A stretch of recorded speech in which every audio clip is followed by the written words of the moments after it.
Welcome to the Dialectic's very first pilot video where we break down UFC 262. My co-host Daniel G. and me, Anirudh Garg, will be breaking this down. How was the fight for you, Daniel? I have a question for you. Are we morons incapable of predicting the future? Well, to be honest, this time I didn't really have a solid prediction. I was just like, okay, Michael Chandler seems like he seems very motivated just by his like character and his attitude. So I was like, he's probably going to win. But I wouldn't be surprised if Oliveira won. So, But Tony, on the other hand, damn, I don't know. That was just complete domination. So Okay. I was very shocked about that result. Okay, so let's go step by step. Let's start with the first round, the first fight of the night, on the main card at least. Shane Burgos versus Edson Barboza. That fight was a banger. I don't know about you, but I think that Yeah. fight should have won fight of the night. That was incredible back-to-back. Burgos' striking was amazing, at least on the hands. And Barboza kept hitting those legs with such precision. I had no idea how he was standing. Yeah. I mean, that was ridiculous. So, Yeah. so now that Barboza has won 3 fights in featherweight, what do you think the future holds for him? So what ranking was he before? So technically, he's unranked in the featherweight division, if I'm correct. Oh, really? Wait, let me see who he fought before. I think he What's his fought record? Marlon Moraes. Wait, isn't that... No, that was Jose Aldo, right? Let me remember. Oh, okay, he fought... Oh, no, he actually lost to Dan Ige, the first fight in featherweight. I think, okay, at the end, he was like, I won 3 fights in a row. He didn't actually win. He just said it because he believed he won against Dan Ige. And a lot of people were saying that that fight was stolen from him. Okay. So Yeah, he so he's actually ranked lost his 13. first fight. Okay, so he's ranked 13 right now. Yeah. I mean, do you want to see the rematch with Dan Ige? Does that make sense? Maybe. I kind of want to see Edson against some top 10 or maybe even top 5 Well, fighters. here's a banger. Calvin Kattar's coming off of a loss. Edson Barboza, Calvin Kattar. Oh shit. Yeah, I think that sounds good. Yeah, I think that sounds great as well. Yeah. Next on the fight, what was next on the card? Caitlin Chukagian. Oh I yeah, didn't really yeah. watch that fight because it just like glitched out on my stream. Well, at least from what I But was seeing, god damn, Chukagian, like, here's a problem with the division. There's literally only Valentina Shevchenko. Everyone else is fighting for second, but I think Chukagian has solidified herself as a second in that division. She beat yeah. Valentina's sister with incredible prejudice, and then she's winning fights pretty well. I mean, I don't know. There's not much that can happen there. It was a decision. Yeah. Interesting fight. What was the other one? I'm still running off the high from Tony and Charles Oliveira. I I can't really remember. don't understand why the third fight in the main card was like that fight in particular because like no one really knows who they are. Like who is it? Schnell versus Oh, Von well, Toren. Have that's you the ever thing, heard right? of It them? was supposed to be Leon Edwards and Nate Diaz, but I think one of them got injured or got COVID, and so that fight was moved, I think, to the next pay-per-view. So this was like a last-minute replacement. That's why Okay, that makes sense. Von Toren didn't make weight, and Schnell, Houston, Yeah. sweetheart, I mean, he put on a good fight, but he just couldn't do enough damage. All right, Yeah. let's talk about the big deal. How heartbroken are you over Tony Ferguson versus Beneil Dariush?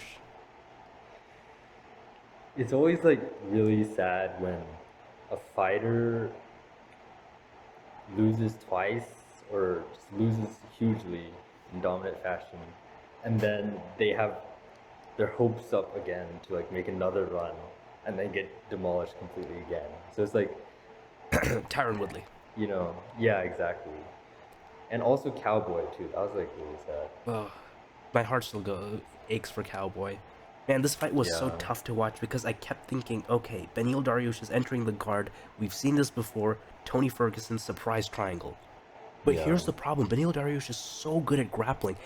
All the tricks that Tony was trying to set up for the triangle, Dariush just avoided them. Tony's game Yeah. just didn't work on Dariush because Dariush knew Tony's game. It's all Hmm. those triangle traps from guard, all the omoplatas, the arm bars, all the options that he had, gone. And Yeah. that was like, it honestly, this kind of reminded me of Israel Adesanya versus Jan Blachowicz. The same, like, the moment it got to the ground, there was just utter domination from the guy on top. It was like for a second where Tony took the top and then he immediately got swept and was back on bottom. Has Tony ever fought a elite BJJ fighter before? I mean, technically, man, Tony Ferguson, like, finished a bunch. I'm searching up who he fought. So he fought Cerrone, obviously, but he's pretty good at BJJ, but But, not an elite. Kevin I Lee, mean, Anthony no. Pettis, very good jiu-jitsu. Rafael Dos Anjos, pretty good. Uh, yeah, I think most of Tony's success, at least against grapplers, has been against wrestlers, and that's Yeah, like Kevin exactly. Lee, uh, Yeah. and that mostly happened because he got taken down, and then he finished from the bottom. Here's a situation where Yeah. Tony got taken down, but he didn't. All of his tools were neutralized. So I went in thinking, okay, Tony, you can. This is your redemption fight. You can take out Dariush, go back onto a win streak, get the title again, someday fight Habib again. Not gonna happen.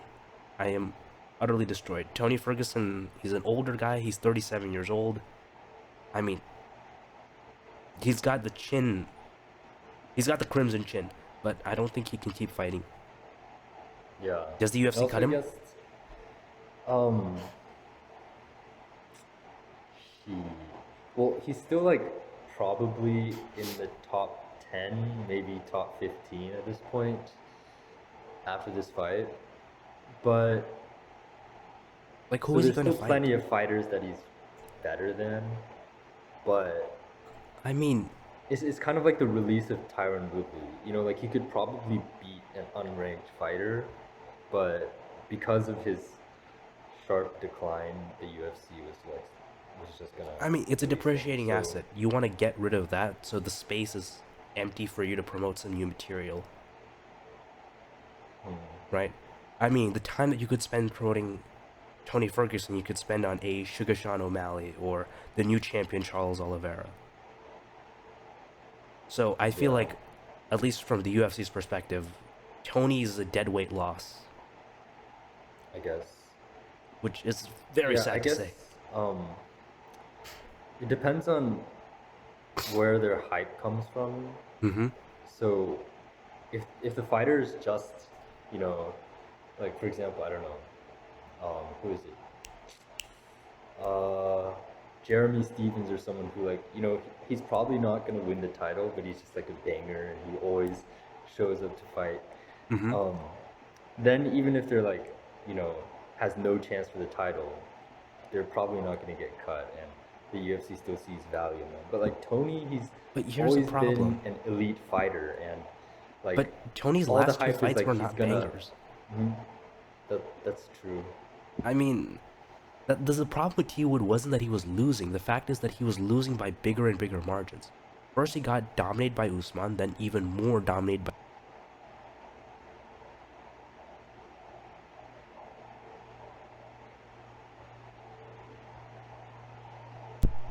Sorry about that. Connection error in my end. But then he got finished by Colby Covington, and then he.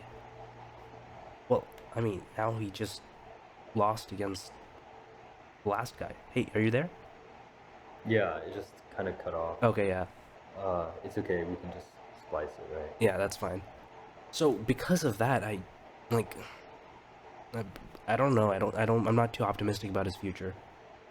Yeah. And he's Okay. old. I don't really see any point of him just like being a journeyman fighter. Just Yeah, he deserves better than that too.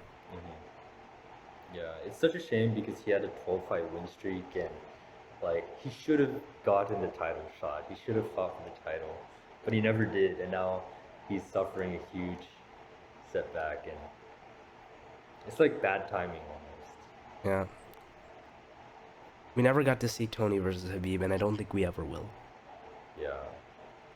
A tragedy. And even if we go like, okay, he lost terribly to two strong grapplers in Oliveira and Dariush.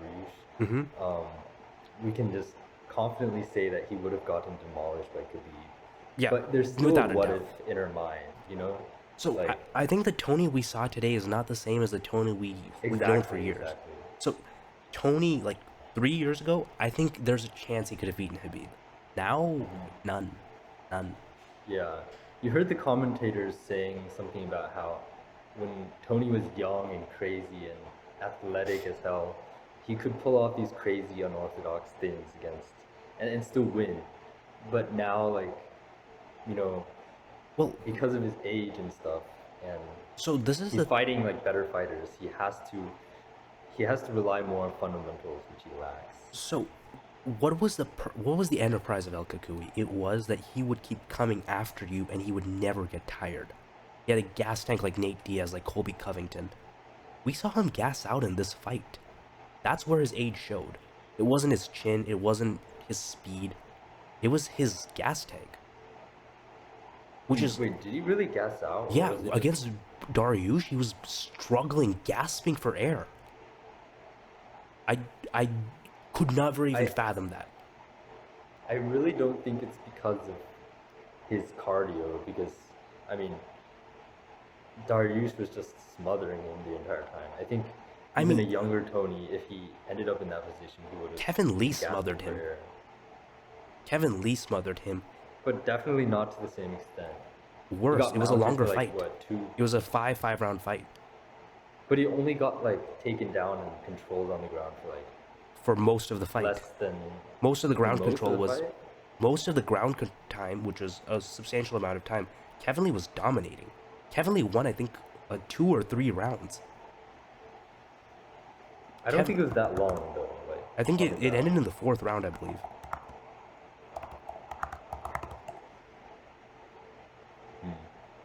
So I mean, this is the end of an era. Yeah. All right, Also, did you see the Jacare versus? that was also whatever his sad. name was? Because He I broke broke his my arm. arm in a. I had my arm broken when I was young in a similar way. I could just feel Yeah. that pain. God damn, that guy's a badass. He didn't even react. Yeah. Oh man, he's just like walking out of the arena with a fist in the air as though he's like, I won everything. As the doctors are trying to desperately to keep his bones attached to the tendon.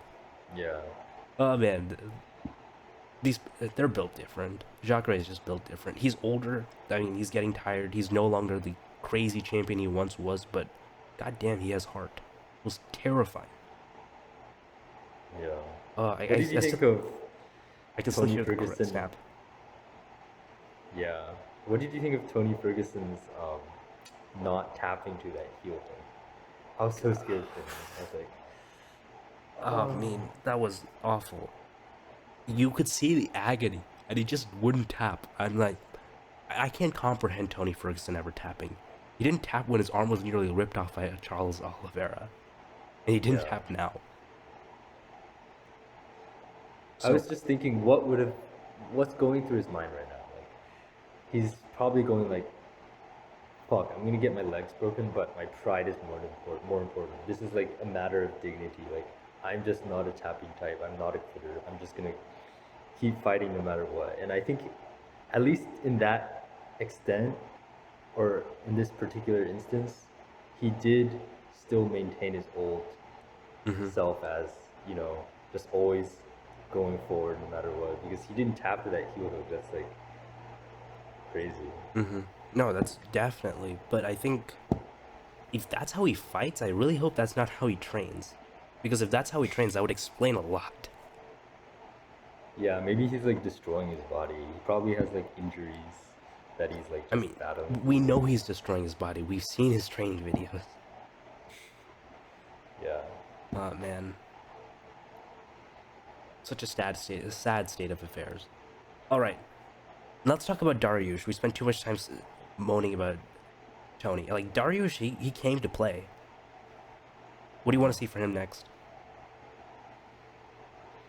He said he wanted a title eliminator, right? Okay, best idea: him versus Gaethje. Or him versus Chandler. Oh boy.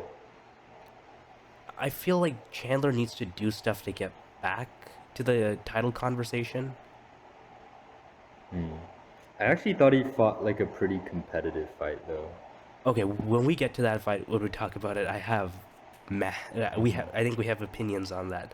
But I think for the most part, the only real option is Gaethje hasn't fought, and he could fight the loser of Poirier versus McGregor 3. Those are the two options, I guess. Or Chandler Yeah, could get that, true. or whatever. The problem is, Dariush deserves one of the three: Gaethje, Chandler, or the loser of Poirier versus McGregor 3. One of those three. He deserves one of them. I think we'll find out very soon which one it's gonna be. Now, I was a little upset that he called out Marxists. Oh yeah, what was that about? I have Like, no what was he idea. referring to? I think he just said randomly to all the people suffering under Marxism, as if this came out of nowhere. Like he's Yeah. never been political before. He's an Iranian Christian. How it came to that, I have no idea. But I felt attacked Why did you feel attacked? because I'm a Marxist or like libertarian socialist. I felt like, Wait, bro, that doesn't make any sense. You're a Marxist but also libertarian. wait, a libertarian social. Well, when we talk about politics, we'll cover that in more detail. But it's like Libertarian socialist. Marxist was Okay. very much pro-anarchist. He was against the idea of a government to oppress people. So Okay. it's like very strange when he says that these governments are oppressing people because they're Marxist. I just found that very ironic and completely out of left field. I felt attacked. Interesting. I was. Well, who is he or what government is he even referring to? That's the thing. Like, I'm guessing obviously, Venezuela. I don't know. That just seems like not relevant to the culture right now, or Yeah, anything, like they right? came out of nowhere. Is he like upset that Bernie Sanders lost by? He didn't lose by a bigger margin. I don't know. That was just weird. The attacking Elon Musk thing. I stand that. Always attack Elon Musk. I don't think I'm he was attacking him. I thought he was actually like calling him out in like a good way. He was like, I'm waiting for my car. I want it so badly. And I thought that was, I thought he was actually giving Elon Musk props. Maybe. I mean, it was still funny. It was strange, Yeah, bizarre. It's still entertaining. I give him that. yeah. Okay. Let's we save the best for last. The main event. Holy shit. You go first. Talk to me. How did you feel? When I was watching it with Jeffrey, right when Charles Oliveira got Michael Chandler's back, we were like, okay, Michael Chandler lost. Like, straight up. Like, the back control, he got the body triangle, which is like suffocating. And I Yeah. was rolling with Gamachu the other day, and I got his back in body triangle, and he couldn't get out of it for like 5 minutes. And the only reason he got out of it was because I couldn't submit him, so I just decided to let go and try to like Hmm. go on mount. So like getting out of a body triangle on the back is really difficult, and like somehow Unless you Michael attack the Chandler just, triangle. yeah, but he didn't even attack the triangle. He just like exploded out. Like he grabbed one of his arms and threw it out to the side, Hmm. which I guess is technically what you're supposed to do, right? To escape rear naked choke attempt, right? It's one of the escapes. The thing is, right? Yeah. They're probably very sweaty and slippery. That No, probably but that was works like without the gi. that was the beginning. Hmm. That was like 2 minutes in. So they weren't sweaty at all. So that's another reason I thought he was going to be Hmm. submitted, because not sweaty, they're grippy. Hmm. Yeah, but damn, and then Michael Chandler managed to Drop him, hurt Oliver. Oliveira. Oh Yeah, man. that was crazy. And another thing was how fearless he was in Oliveira's guard. He didn't. I thought he was going to go like, okay, you're laying down on your back, get up, I'm gonna strike with you. But no, he like went down into his guard and No, ground and pounded bro, him. that That was crazy. legitimately gave me flashbacks to Usman versus Burns. Do you Yeah, remember? that's true. Burns pulled guard after messing up, and then he was trying to hit Usman through the legs, and Usman was just teeing off from the top. Michael Chandler, what he was constantly doing, he was getting into the guard, slamming an elbow or slamming a fist, getting back up, and then getting back into slam again. It was incredible. Yeah. And you saw, like, at least in the beginning, like, I think the first hook that Chandler caught Oliveira with, it completely gashed his left eye. Oh, I didn't even notice that, but Yeah, it damn. was incredibly bloody. And so I think he wasn't. I think one of the reasons why he was struggling from the back to not get the submissions, maybe because he couldn't see properly. Mm, Which is why I think the moment the maybe. cut got cleaned off, the second round ended very differently. That Yeah. beautiful counter hook dropped Chandler in a You know, that's like the spectacular fashion. classic like mistake I see. That's why I always want to keep my right hand glued to my chin because so many times you see guys exchanging left hooks, and one guy has his hand up and the other guy has his hand down, and the one with the hand down gets caught with a clean left hand. And for example, what was it, Cody Garbrandt versus TJ Dillashaw? You Mm-hmm. saw how he got knocked out, right? And also Mm-hmm. versus Munoz, he got knocked out by like the same punch, if I recall correctly. It was like a Mm-hmm. left hook where he had his right hand like loaded up to throw a right hook after he was going to finish his left hook, Mm-hmm. but because his hand was down, he got caught. So it's honestly kind of frustrating. It's like, come on, Chandler, just like if you would have just kept that hand up, you wouldn't have gotten knocked out. And it's like such a fundamental thing. Mm-hmm. But yeah, sometimes honestly, it's kind of hard to keep those fundamentals in mind when you're actually fighting because there are advantages with keeping your hands down. Totally. But you know, sometimes I just wonder if such a simple adjustment or like simple training and fundamental striking would have prevented these knockouts. I think it might be the difference just with training the gloves. At least your arms are farther away with a heavier glove. That could Hmm. be an aspect of it. But yeah, I mean, I'm not a professional fighter. I should probably ask a couple of professional fighters that I know more about that.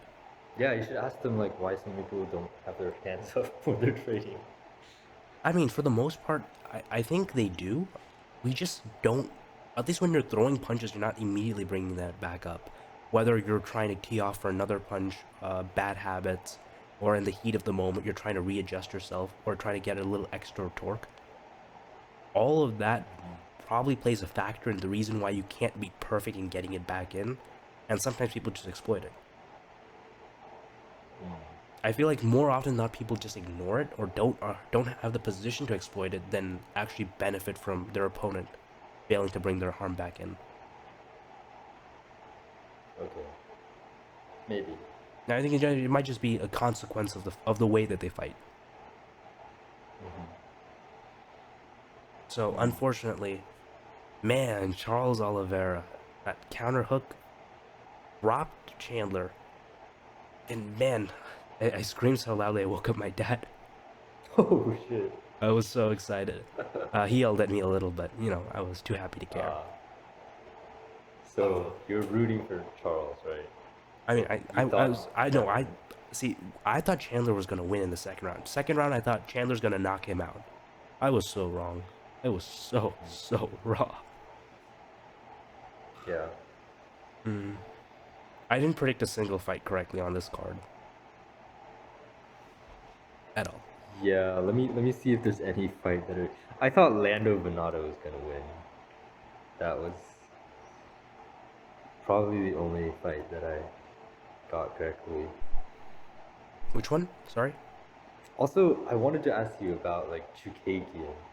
Mm-hmm. It's so interesting how she is actually really dominant against everyone but Valentina Shevchenko. Because if you watch the fight with Valentina, she looked like an amateur. Like she literally jumped onto Valentina's belly while they're both standing to pull guard, just because she like panicked and didn't know what to do.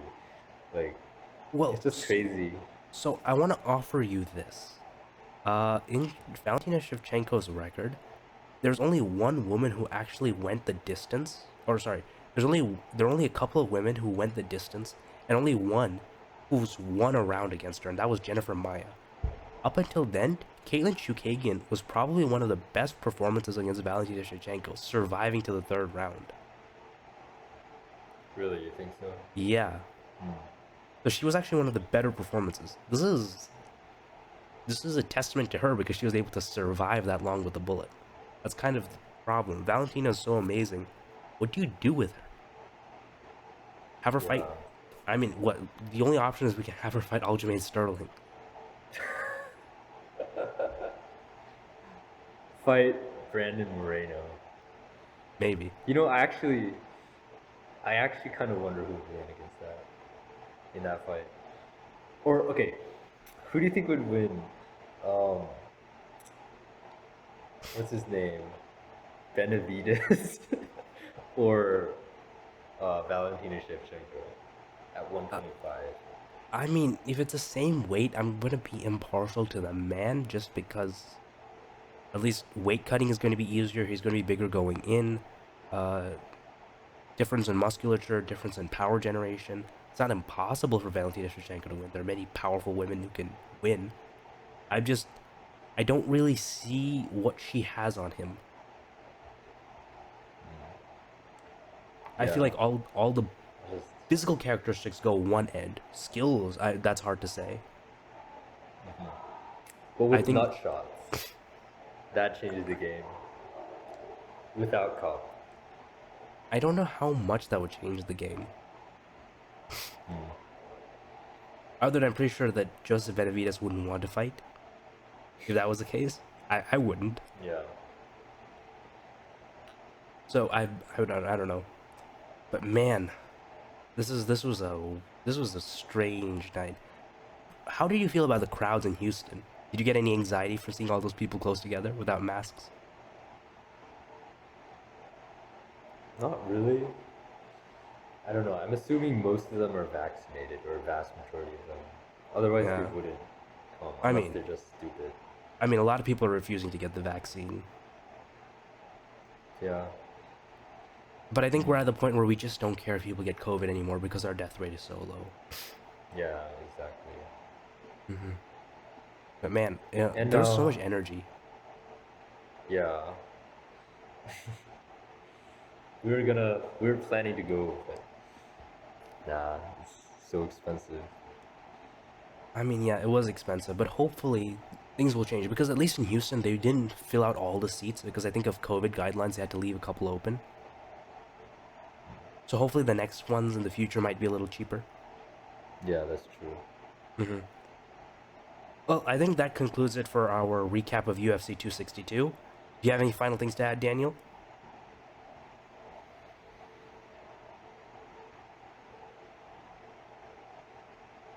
Daniel? Not really. Okay. Not really. In that case, good night. Alright, good night, everyone.